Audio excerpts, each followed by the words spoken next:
how to set up Verizon Fios router. So just the general idea for beginners. If you want to go ahead and do this, this is usually just going to be plug and play. So you're going to have to start by unboxing your device. So you will get a router like this, of course.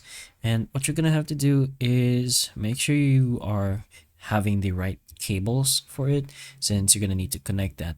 So with that, you're going to power it on and then try linking your device. So if you want to know what the specific slots are for, which are these and these, so you have the SSID label. This could help you log into your browser. You have the USB ports, Ethernet LANs, Ethernet WAN.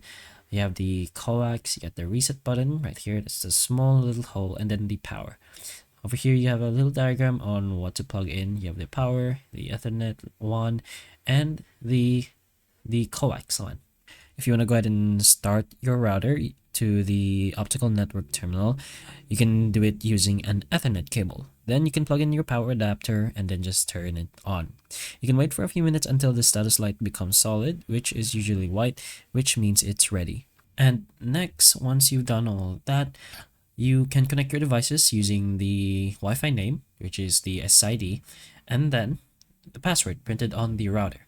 Or you can use an Ethernet cable for a wired connection. Let's say you want to connect it to your laptop or PC. That way you don't really need a password, just connect the wires and it will connect automatically, and there will be the less signal problem.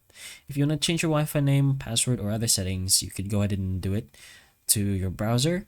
You can use your router's IP address and type it in your browser and then just log in. There you can find the settings, or you could use your app, your Verizon app, sign in, connect your router, and then you can do most of the management there. But that is the general idea on how you can set up your Verizon Fios router. So hopefully the information in this video can help you, and if it can, please like and subscribe for more videos like this, and that's all.